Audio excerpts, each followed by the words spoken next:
नमस्कार दोस्तों, बहुत बहुत स्वागत है आप सभी का हमारे इस YouTube चैनल स्टडी वायर में। दोस्त मेरा नाम है हेमंत बड़ौदे और जैसा कि आपको पता है कि मैं इस प्लेटफॉर्म में आपको क्या पढ़ाता हूँ, जीएस पढ़ाता हूँ। और ये जीएस का हमारा आज 6वां लेक्चर होगा। दोस्त अगर आपने पिछले 5 लेक्चर नहीं देखे हैं तो कृपया उन लेक्चरों को देखें। और आज से हमारा एक नया टॉपिक स्टार्ट होने वाला है भारत के भूगोल का, जिसके अंतर्गत हम पढ़ेंगे भारत की भूगर्भीय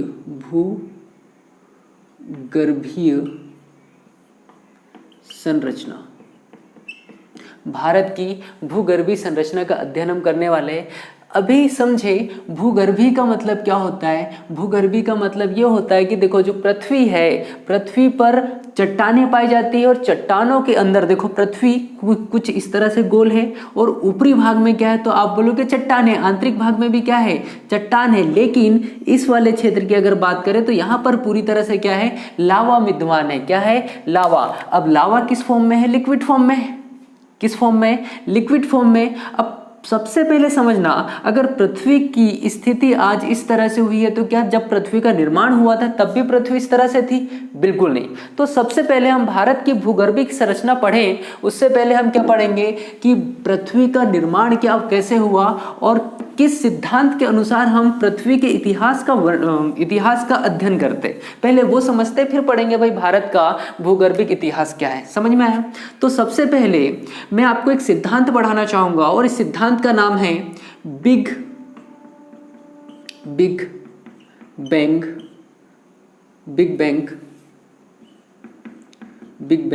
सिद्धांत, या इसी को हम कहते हैं महाविस्फोटीय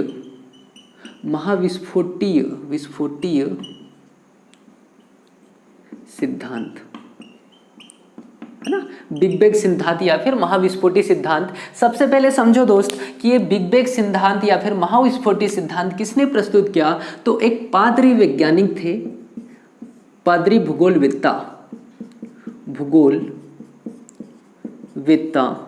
इनका नाम था जॉर्ज लेमेंटरे। इन्होंने 1860 में एक सिद्धांत प्रस्तुत किया, इसी को क्या कहेंगे अपन, बिग बैंग सिद्धांत या फिर महाविस्फोटी सिद्धांत। समझ में आया? क्वेश्चन याद रखना, बिग बैंग सिद्धांत या फिर महाविस्फोटी सिद्धांत किससे संबंधित है, तो आप बताओगे पृथ्वी के निर्माण से संबंधित। किससे? पृथ्वी के निर्माण से संबंधित बिग बैंग सिद्धांत को ही आप क्या कह सकते हो, महाविस्फोटी सिद्धांत कह सकते हो। ये सिद्धांत किसने दिया है, तो पादरी भूगोलवेत्ता है जिनका नाम क्या होगा, जॉर्ज लेमेंटर है। कब दिया, तो 1960 में दिया है। चीजें समझ में आ रही है? अच्छा, कई बुकों में 1960 या फिर कई जगह 1965 भी लिखा होता है, तो आप 1960 से 65 के समय काल में मान सकते हो। वैसे ज्यादातर आपको क्या मिलेगा, 1960 मिलेगा। चीजें समझ में आ रही है? तो हम क्या पढ़ने वाले हैं, बिग बैंग सिद्धांत, जो किसने प्रस्तुत किया भाई, जॉर्ज लेमेंटर ने। कब, तो 1960 में। कब किया, 1960 में। अब समझो बिग बैंग सिद्धांत क्या है। इस सिद्धांत के अनुसार इन्होंने क्या बताया, महाविस्फोटी सिद्धांत के आधार पर इन्होंने क्या बताना चाहा दोस्त। देखो, ये जो पृथ्वी, आपने कभी सूर्य का नाम सुना है? सूर्य क्या है, एक तारा है। सूर्य क्या है, एक तारा है। और सूर्य के चारों ओर, किसके चारों ओर, सूर्य के चारों ओर बहुत सारे पिंड क्या करते हैं, चक्कर लगाते हैं या नहीं, जिसमें हमारी पृथ्वी भी एक है। ठीक है, यहाँ पर आप बुध, शुक्र, पृथ्वी, मंगल, बृहस्पति, शनि, अरुण, वरुण पढ़ते हो आप लोग। देखो, ये सूर्य क्या है, एक तारा है। सूर्य क्या है, एक तारा। अब मुझे ये बताओ, कभी आपने आसमान की तरफ देखा है भाई? और आसमान में अगर देखा है तो मुझे बताओ कितने तारे हैं, एक या फिर इतने सारे कि आप गिन भी नहीं सकते? तो आप बोलोगे अनगिनत तारे हैं, हमने तो बहुत सारे तारे देखे हैं, लेकिन सूर्य तो एक तारा हुआ ना। अब मुझे बताओ, तारा बड़ा दिखता है सूर्य, तो आप बोलोगे सूर्य क्यों बड़ा दिखता है, क्योंकि हमारी पृथ्वी के करीब है ये। चीजें समझ में आ रही है? तो जब आप ब्रह्मांड पढ़ते हो तो क्या आपके माइंड में कभी ये क्वेश्चन आता है कि इतने सारे तारे हैं, ये तारों का निर्माण कैसे हुआ है, इतने सारे पिंड है, इनका निर्माण कैसे हुआ है? तो इन्हीं के संबंध में जो सिद्धांत प्रस्तुत करते हैं उनका नाम है क्या, जॉर्ज लेमेंटरे। और किस सिद्धांत के अनुसार ये बताते हैं, तो ये बताते हैं भाई महाविस्फोटी सिद्धांत के आधार पर। अब महाविस्फोटी सिद्धांत के अंतर्गत इन्होंने ये बताया कि ब्रह्मांड का निर्माण महाविस्फोट से हुआ है। और ये महाविस्फोट कैसे हुआ समझो कि पहले ब्रह्मांड में क्या हुआ था, बहुत सारे कण विद्यमान थे। क्या थे दोस्त? बहुत सारे कण विद्यमान थे। समझ में आ रहे हैं? ये कण में बना रहा हूं। अब समझना कि दो कणों के मध्य आकर्षण शक्ति होती है। क्या होती है? आकर्षण शक्ति होती है। इस आकर्षण शक्ति के कारण ये कण क्या करते हैं, एक दूसरे को अपनी ओर खींचते हैं। समझ में आया क्या? अब मध्य में ये कण हुए तो ये सभी कण एक दूसरे को खींचते हुए किधर जाएंगे भाई? केंद्र की ओर जा रहे हैं। किधर जा रहे हैं? केंद्र की ओर जा रहे हैं। मुझे बताओ, सभी कण केंद्र की ओर जा रहे हैं तो क्या ये ठोसी अवस्था में आ जाएंगे? क्योंकि सभी कण क्या हो रहे हैं, पास में आ रहे हैं। समझ में आ रहा है? सब एक जगह केंद्रित हो जाएंगे और एक जगह केंद्रित होने के पश्चात अब दूसरी चीज समझना, अब चूंकि ब्रह्मांड में उस समय दो गैस सर्वाधिक विद्यमान थी, वर्तमान में भी सर्वाधिक गैस है। कौन कौन सी है? हीलियम, हीलियम और दूसरी है हाइड्रोजन, हाइड्रोजन। अब समझना दोस्त, हीलियम और हाइड्रोजन आपस में मिलकर नाभिकीय संलयन की क्रिया करती है। नाभिकीय संलयन, नाभिकीय संलयन की क्रिया करती है और इसके कारण यहां से ऊर्जा उत्पन्न होती है।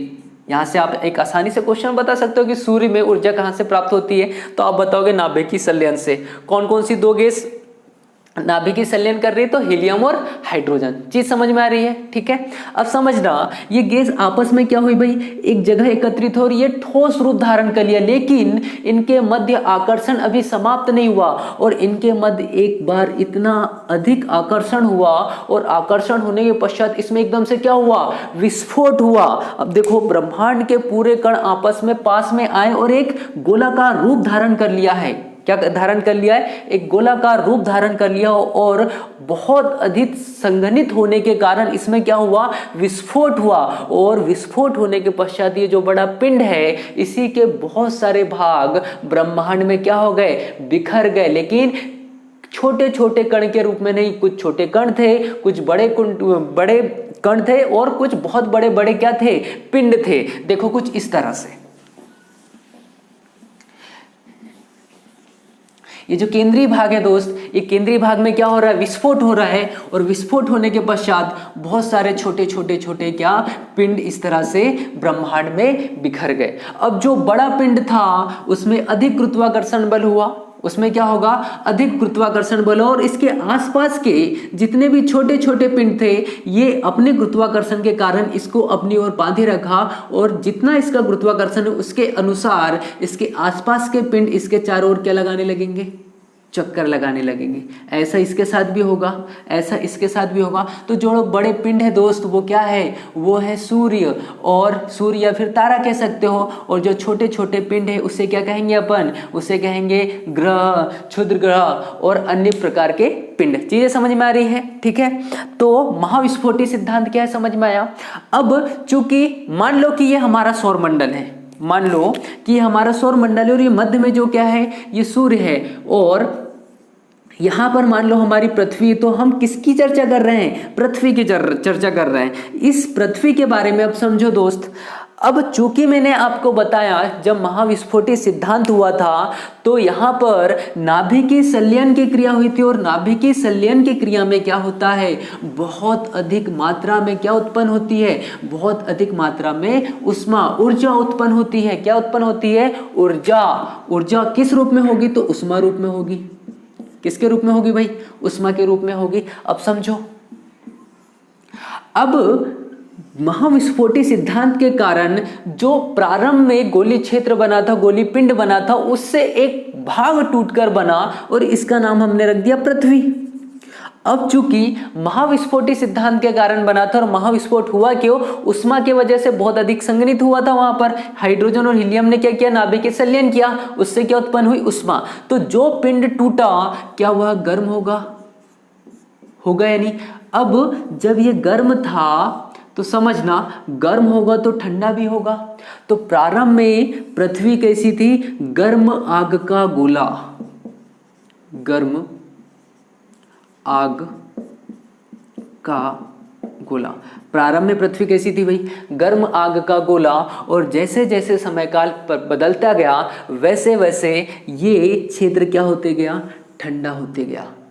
क्या होते गया, ठंडा। अब जो सबसे पहले पृथ्वी ठंडी हुई और ऊपर किसका निर्माण होगा, ऊपर होगा चट्टानों का निर्माण। किसका निर्माण होगा, चट्टानों का। लेकिन पृथ्वी के भूगर्भ में अभी भी लावा विद्यमान है। लावा क्या है, तो चट्टानों का पिघला हुआ भाग या पिघला हुआ रूप, और ये लावा ही ऊपर आ जाता है मैग्मा के रूप में, और यही ठंडा हो जाता है। तो किसका निर्माण हो सकता है, चट्टानों का निर्माण हो सकता है। समझ में आ रहा है। तो अब देखो मैं कब की बात कर रहा हूँ, ये तो बहुत पुरानी बात हुई ना, ये तो अरबों वर्ष पहले की बात है। लेकिन जैसे जैसे समय बदला, बताओ चट्टानों में परिवर्तन आएगा या नहीं।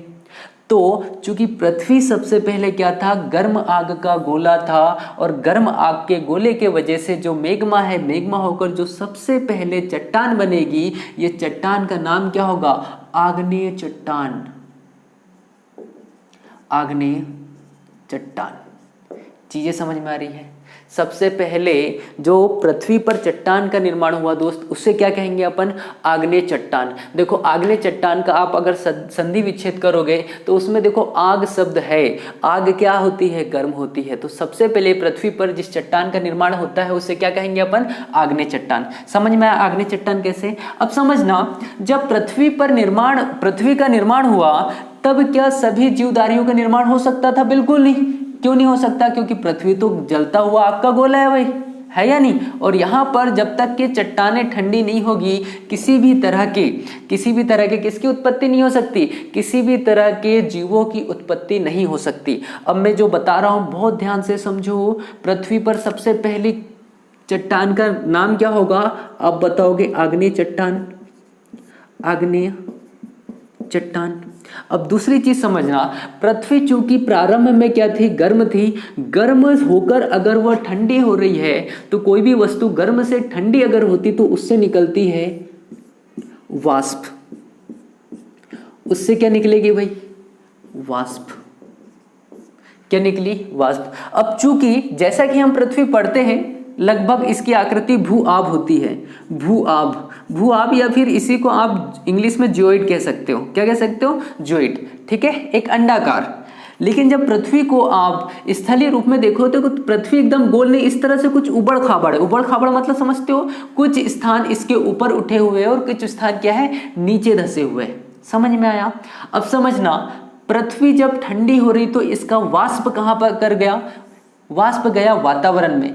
वातावरण में कहा गया, वातावरण में। वाष्प कहाँ जा रहा है दोस्त, वातावरण में। वातावरण में क्रिया होगी, क्या होगी, क्रिया। कैसी क्रिया, तो संघनन की क्रिया। संघनन की क्रिया। संघनन की क्रिया के स्वरूप क्या हुआ, ये जो वाष्प है बूंद में निर्मित हो गया। संघनन की क्रिया के पश्चात क्या हो गया, वाष्प किसमें निर्मित हुआ, बूंद में। अब बूंद क्या हुआ, बूंद क्या हो गई, थोड़ी सी बूंद में भारीपन आ गया, भार आ गया। तो यहाँ पर गुरुत्वाकर्षण बल के कारण ये वाष्प, ये बादल में नहीं रह सकी और वापस कहाँ पर आ गई, पृथ्वी पर। ठीक है, इसी को हमने कहा बारिश या फिर वर्षा। समझ में आया दोस्त, वर्षा कैसे हुई। अब समझना दूसरी चीज, अब चूंकि पृथ्वी पर सभी क्षेत्र समान नहीं थे, पृथ्वी पर कुछ उच्चावच भी था और कुछ ऐसा भी भाग था जो साधारण तल से क्या है, अंदर की ओर धंसा हुआ है या निम्न तल है, ऐसा कह सकते हैं, घाटी है। तो जो घाटी वाला क्षेत्र था दोस्त, ये वाष्प जो है वापस से पानी के रूप में पृथ्वी पर आया, तो जो घाटी वाला क्षेत्र था वो पूरी तरह से जलमग्न हो गया और इसी से निर्माण होता है दोस्त महासागर का। और वह उठा वाला क्षेत्र जहां पर वर्षा का जल तो आया, लेकिन ढलान में होने के कारण वो कहां चला गया, महासागरों में। और जो उठे वाले क्षेत्र थे, इससे निर्माण हुआ स्थल का। किसका निर्माण हुआ, स्थल। तो महासागर और स्थल का निर्माण कैसे हुआ, समझ में आया। आग्नेय चट्टान क्या होती, समझ में आ रही है आप लोगों को। ठीक है, चले। जॉर्ज लेमेंटरे ने बिग बैंग सिद्धांत बताया, उसके तहत क्या हुआ ये समझ में आया आप लोगों को। चले आगे बढ़ते भाई अपन। अब जो हमारा टॉपिक है क्या है भाई, भारत की भूगर्भिक संरचना। क्या पढ़ रहे हैं अपन, भारत की भूगर्भिक संरचना पढ़ रहे हैं। अब चूंकि आपको मैंने बताया कि जैसे जैसे समय काल परिवर्तित हुआ, पृथ्वी पर अनेक प्रकार के स्थलाकृतियों का निर्माण हो रहा है। तो एक लाइन को समझना दोस्त, मैं क्या बोल रहा हूं, भारत में विभिन्न युगों में मोरदार पर्वत की हम चार अवस्थाओं के बारे में अध्ययन करेंगे। भारत में मोरदार पर्वत की चार अवस्थाओं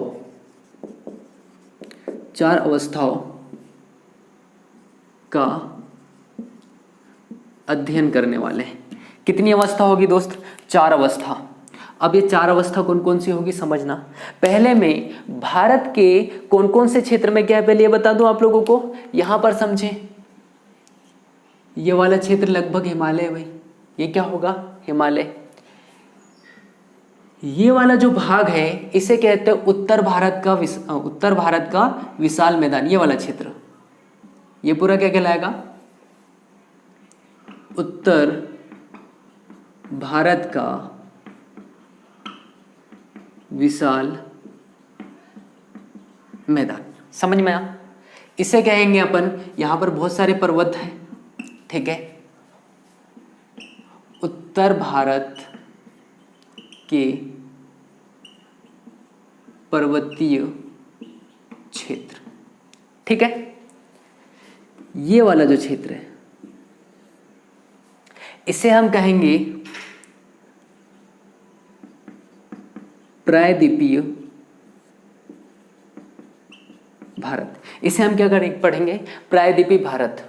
समझ में आ रहा है कौन कौन सी जगह क्या है? ऊपर में क्या उत्तर भारत का पर्वतीय क्षेत्र पढ़ने वाले हम, उत्तर भारत का विशाल मैदान पढ़ेंगे और प्रायद्वीपीय भारत पढ़ेंगे, ठीक। अभी हमने यहाँ पर क्या पढ़ा कि भारत में मोरदार पर्वत की 4 अवस्थाओं का अध्ययन करेंगे हम, है ना। तो पहली अवस्था क्या है उसको समझो, प्रथम अवस्था, ठीक है। क्या पढ़ने वाले भाई अपन? प्रथम अवस्था। अब समझो, ये जो प्रायद्वीपीय भारत है इसी का कुछ हिस्सा है। यहां पर एग्जैक्ट में लोकेशन नहीं बना पा रहा हूं। यहां पर समझो, यहां पर है राजस्थान, और राजस्थान में एक पर्वत श्रृंखला है जिसको बोलते हैं हम अरावली पर्वत श्रृंखला। इसका नाम क्या होगा? अरावली पर्वत। इसका नाम क्या होगा भाई? अरावली पर्वत। तो भारत में मोरदार पर्वत की चौथी अवस्था में पहली जो अवस्था है इसमें अरावली पर्वत का निर्माण होगा। प्रथम अवस्था में क्या हुआ भाई? अरावली पर्वत का निर्माण हुआ, ठीक। अब समझो अरावली पर्वत की विशेषता क्या है।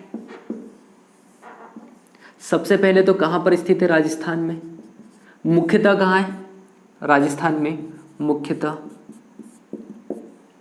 ठीक है। दूसरी विशेषता क्या होगी? भारत का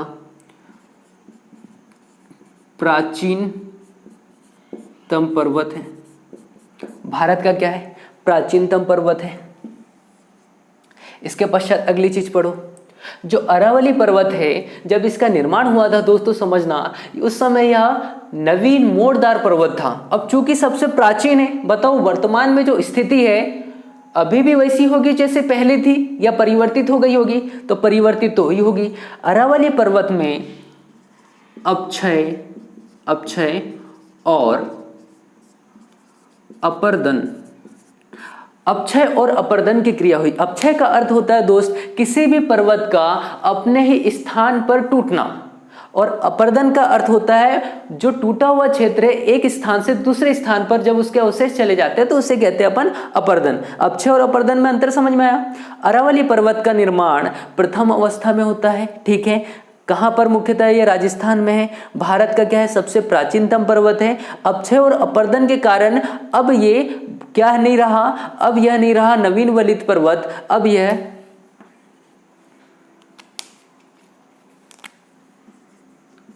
अवशिष्ट पर्वत हो चुका है। अवशिष्ट पर्वत। अब यह किसका उदाहरण है भाई?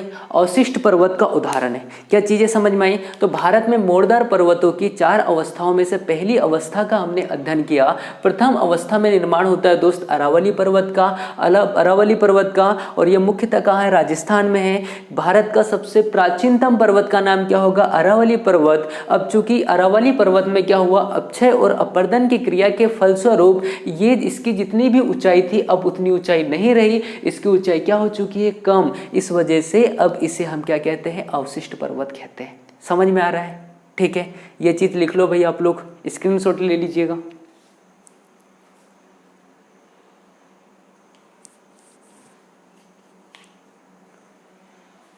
हो गया भाई, प्रथम अवस्था समझ में आई। ठीक, अब हम द्वितीय अवस्था पढ़ लें।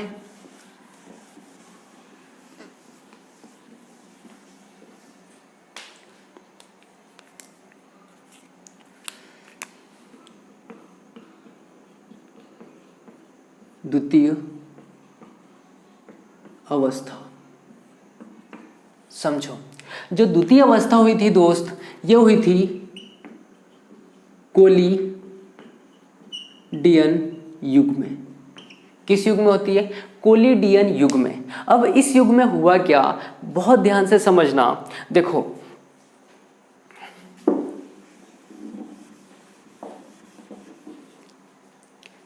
मध्य में यहां पर सतपुड़ा पर्वत श्रृंखला है और इसके उत्तर में विंध्यन पर्वत श्रृंखला है। ठीक है, समझ में आ रहा है? यह है सतपुड़ा और यह है विंध्यन। यह है सतपुड़ा और यह क्या है? विंध्यन। तो द्वितीय अवस्था ये किस युग की है? तो आप बताओगे कोलिडियन युग में क्या हुआ था? विंध्यन और सतपुड़ा पर्वत का निर्माण हुआ। किसका निर्माण हो रहा है भाई? विंध्यन और सतपुड़ा पर्वत का निर्माण हो रहा है। समझ में आ रहा है? अब चूंकि सतपुड़ा और विंध्यन पर्वत श्रृंखला के मध्य में भ्रंश घाटी है, यहां पर क्या है? भ्रंश घाटी। और आपको पता है यहां से एक नदी प्रवाहित होती है, विंध्याचल और सतपुड़ा के मध्य से एक नदी प्रवाहित होती है। इस नदी का नाम है नर्मदा नदी। नर्मदा नदी ये पश्चिम से पूर्व दिशा में पूर्व से पश्चिम दिशा में प्रवाहित होती है। इसका नाम क्या है? नर्मदा नदी। कैसे बहती? तो भ्रंश घाटी में।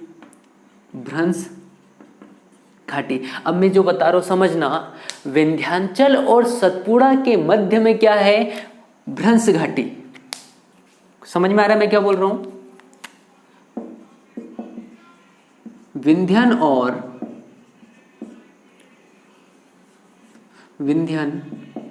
और सतपुड़ा के मध्य क्या होगा? भ्रंश घाटी। अब चूंकि विंध्यन और सतपुड़ा के मध्य भ्रंश घाटी है, इस वजह से चूंकि सतपुड़ा और विंध्यन पर्वत मोड़दार पर्वत है। कैसे? मोड़दार पर्वत है, परंतु इन दोनों के मध्य में क्या होने के कारण? भ्रंश घाटी होने के कारण इसे मोड़दार पर्वत नहीं कहा जाता, इसे भ्रंशीय पर्वत कहा जाता है। चीज समझ में आ रही है? ठीक है, हमने क्या पढ़ा? प्रथम अवस्था में हमने क्या देखा कि अरावली पर्वत श्रृंखला का निर्माण हो रहा है दोस्त। और अरावली पर्वत श्रृंखला ये कहाँ पर है? तो आप बताओगे राजस्थान में। कहाँ पर है? राजस्थान में। मुख्यतः राजस्थान में, पूरी तरह से राजस्थान में नहीं, इसका कुछ भाग आपके मध्य प्रदेश में भी आता है, कुछ गुजरात में आता है और कुछ दिल्ली तक के भी जाता है। ठीक है, रोमांस की पहाड़ी तक के जाता है अरावली पर्वत का कुछ भाग। ठीक है, अब दूसरा इंपॉर्टेंट क्वेश्चन क्या पड़ेगा? भारत का सबसे प्राचीनतम पर्वत है अरावली पर्वत। अब समझना, जब अरावली पर्वत का निर्माण हुआ था तो क्या हुआ था कि अरावली पर्वत क्या था भाई? ये एक मोड़दार पर्वत था, लेकिन जैसे जैसे अवस्था परिवर्तित होते गई, जिसमें अपक्षय और अपर्दन की क्रिया हुई, और अब यह किस प्रकार का पर्वत है? तो आप बताओगे अवशिष्ट पर्वत है। समझ में आ रहा है? दूसरा हमने द्वितीय अवस्था देखा, और द्वितीय अवस्था जो हुई ये कोलिडियन युग में हुई। अब कोलिडियन युग में क्या हो रहा है? भारत में विंध्यन और सतपुड़ा पर्वत श्रृंखला का निर्माण हुआ। ये भी किस तरह का के पर्वत थे जब बने थे? तब ये नवीन वलित पर्वत थे। कैसे पर्वत थे? नवीन वलित पर्वत थे। लेकिन चूंकि इनका निर्माण बहुत पहले ही हुआ था और विंध्यन और सतपुड़ा के मध्य में एक भ्रंश घाटी बनी और उस भ्रंश घाटी में एक नदी प्रवाहित होती जिसका नाम है नर्मदा नदी। ठीक है, कैसे? तो पूर्व से पश्चिम दिशा में यह प्रवाहित होती है। अब चूंकि विंध्यन और सतपुड़ा के मध्य में भ्रंश होने के कारण इसे मोड़दार पर्वत नहीं कहा जाता दोस्त, इसे क्या कहेंगे? भ्रंशी पर्वत कहा जाता है। चीजें समझ में आई? तो क्या प्रथम अवस्था और द्वितीय अवस्था समझ में आ रही है? द्वितीय अवस्था को लिख लीजिए आप।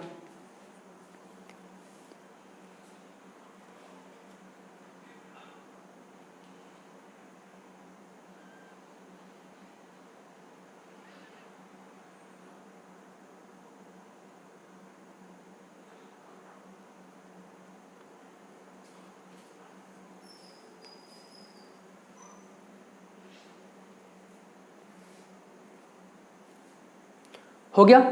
चले आगे बढ़ते हैं। प्रथम द्वितीय को मिटा दूं भाई मैं?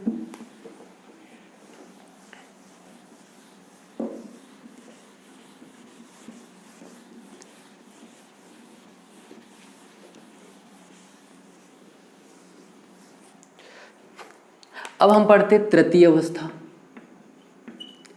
तृतीय अवस्था कौन सी पढ़ रहे हैं हम? तृतीय अवस्था। जो तृतीय अवस्था है दोस्त, ये हुई थी हर्षियन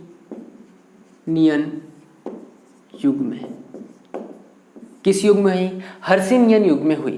अब समझना, ये जो भारत है, भारत का ये जो क्षेत्र कहलाता है, इसको कहते हैं हम पूर्वी घाट। पूर्वी घाट समझ में आ रहा है? क्वेश्चन आ गया कि हर्षियन युग में किसका निर्माण हुआ भारत में, तो आप बताओगे पूर्वी घाट का निर्माण। पूर्वी घाट का निर्माण।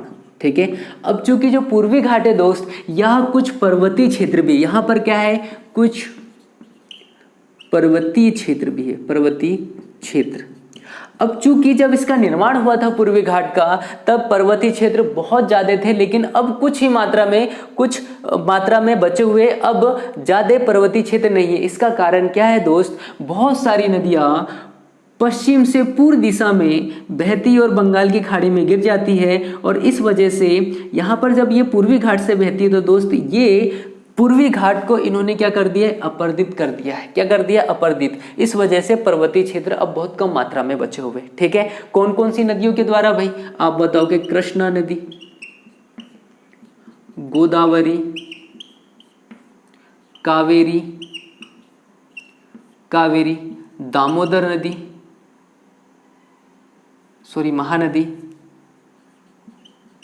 महानदी। ठीक है, ये कुछ नदियों के द्वारा पूर्वी घाट को क्या कर दिया है? अपर्दित कर दिया है। इस वजह से ये क्या हो चुका है? इन्होंने अपनी जो प्रारंभिक अवस्था ये खो चुके हैं। समझ में आया? चले अंतिम अवस्था पढ़े अपन। अंतिम अवस्था, तृतीय अवस्था समझ में आई आप लोगों को? मिटा दो इसको मैं। चले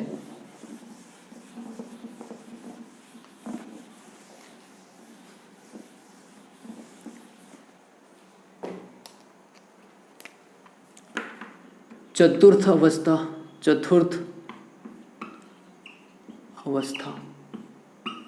चतुर्थ अवस्था में समझे दोस्त आप लोग?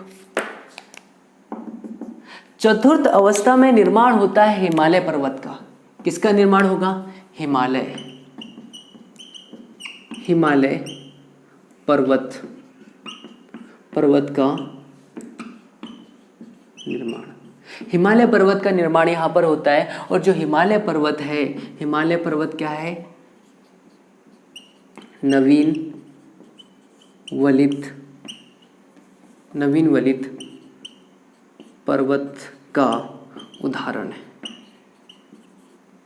हिमालय पर्वत क्या है? नवीन वलित पर्वत का उदाहरण है। तो क्या आपको ये समझ में आया कि भारत में भूगर्भिक इतिहास के पश्चात जो चार भागों में हमने भारत में वलित पर्वतों का निर्माण देखा, समझ में आया। सबसे पहले किसका निर्माण होता है? सबसे पहले अरावली रेंज का निर्माण होता है। ये कहाँ पर है? राजस्थान में है। अब चूंकि सबसे पहले इसका निर्माण हुआ था तो अपक्षय और अपरदन के कारण यह अपनी प्रारंभिक अवस्था पूरी तरह से खो चुका है और इसे अब अवशिष्ट पर्वत कहा जाता है, समझ में आया। दूसरे काल में हमने देखा कि विंध्यन और सतपुड़ा का निर्माण हुआ। अब विंध्यन और सतपुड़ा के मध्य चूंकि क्या है, यहाँ पर भ्रंश घाटी, इस वजह से ये मोड़दार पर्वत होने के बावजूद भी इन्हें मोड़दार पर्वत नहीं कहा जाता। इसे क्या कहते हैं?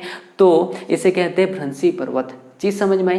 तृतीय अवस्था में हमने देखा पूर्वी घाट का निर्माण हुआ। चूंकि पूर्वी घाट प्रारंभिक में यहाँ पर्वतीय क्षेत्र था, लेकिन वर्तमान में इनका स्वरूप ऐसा नहीं है। इसका कारण है क्योंकि पश्चिमी क्षेत्र से पूर्वी क्षेत्र में आने वाली कुछ नदियाँ जो इसे क्या कर देती है? अपरदित कर देती है। चीजें समझ में आ रही है। चौथी अवस्था में हमने देखा, चौथी अवस्था में किसका निर्माण होता है भाई? चौथी अवस्था में होता है हिमालय पर्वत का। क्या इतनी चीज समझ में आई आप लोगों को? चले आगे पढ़े, अपन आगे पढ़े चले। तो भारत में मोड़दार पर्वत की 4 अवस्थाएं समझ में आई आप लोगों को, ठीक है। अब देखो मैं क्या बता रहा हूं। क्या मैंने आपको ये बताया था कि भारत के मध्य से एक रेखा गुजरती है जिसे हम कहते हैं कर्क रेखा। क्या कहते हैं भाई? कर्क रेखा। कौन सी रेखा कहते हैं? कर्क रेखा। और कर्क रेखा के जो दक्षिण वाला भाग है इसे दक्षिण भारत कहा जाता है। इसे क्या कहते हैं? इसे दक्षिण भारत कहते हैं। हम कहते हैं या नहीं? और दूसरी चीज समझना, मैं क्या बता रहा हूं, यहां पर देखो ये क्या है? कर्क रेखा। कर्क रेखा के दक्षिण वाला भाग क्या कहलाएगा? दक्षिण भारत। और ऊपर वाला भाग क्या कहलाएगा? उत्तरी भारत। अब समझो मैं क्या बोल रहा हूं दोस्त, जो प्रायद्वीपीय भारत या दक्षिणी भारत है, क्या यह गोंडवाना लैंड का भाग है? आप बोलोगे बिल्कुल है। अब चूंकि ये गोंडवाना लैंड का भाग है तो कौन सा क्षेत्र गोंडवाना लैंड में आता है या फिर कौन कौन से क्षेत्र को हम प्रायद्वीपीय भारत कहते हैं? बहुत ध्यान से समझना। देखो मैं कुछ क्षेत्र बना रहा हूं इस तरह से,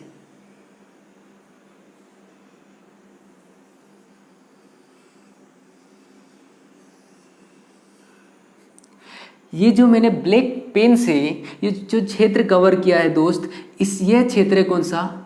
इसे हम कहते हैं गोंडवाना लैंड का क्षेत्र। अब आप बोलोगे भाई ये जो क्षेत्र है क्या यह गोंडवाना लैंड का हिस्सा नहीं है? तो बिल्कुल सही, यह गोंडवाना लैंड का हिस्सा नहीं है। अब कैसे नहीं है मैं बताऊंगा आप लोगों को। अच्छा, क्या ये गोंडवाना लैंड का हिस्सा नहीं तो क्या प्रायद्वीपीय भारत का हिस्सा भी नहीं है? प्रायद्वीपीय भारत को तो हिस्सा है लेकिन गोंडवाना लैंड का हिस्सा नहीं है। देखो होता क्या है दोस्त, यहाँ से पश्चिमी घाट से बहुत सारी नदियाँ निकलकर पूर्वी घाट की ओर प्रभावित होती है और पूर्वी घाट में क्या करती है? पूर्वी घाट को अपरदित करके इन वाले क्षेत्रों में लगातार क्या करती है? अपरदन को निक्षेपित करती है। अपरदन करके क्या करती है? निक्षेपित का मतलब, अच्छा अपरदन का मतलब क्या होता है? मिट्टी को काटना, अपने स्थान से मिट्टी को उखाड़कर कुछ ऐसे जगह पर ले जाना जहां पर मैदानी क्षेत्र हो, और यहाँ पर जब मिट्टी को के कण को छोड़ देती है तो उसी को क्या कहते हैं? अपन निक्षेपण कहते हैं।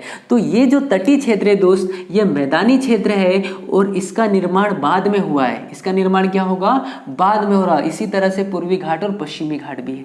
समझ में आ रहा है? ये मैदान है, मैदानी क्षेत्र है, किसके द्वारा निर्मित हुआ है? तो आप बताओगे नदियों के द्वारा। समझ में आ रहा है? ठीक है। राजस्थान भी इसी में आता है, आप बोलोगे अरावली पर्वत भी इसी में आता है। ठीक। अब पृथ्वी को हम पढ़ने की दृष्टि से 3 भागों में विभाजित करते हैं भाई। कितने भागों में? 3 भागों में विभाजित करते हैं। ठीक है। सबसे पहले जो हम पढ़ेंगे, इसमें पढ़ेंगे हम प्रायद्वीपीय भारत। दूसरा जो हम पढ़ेंगे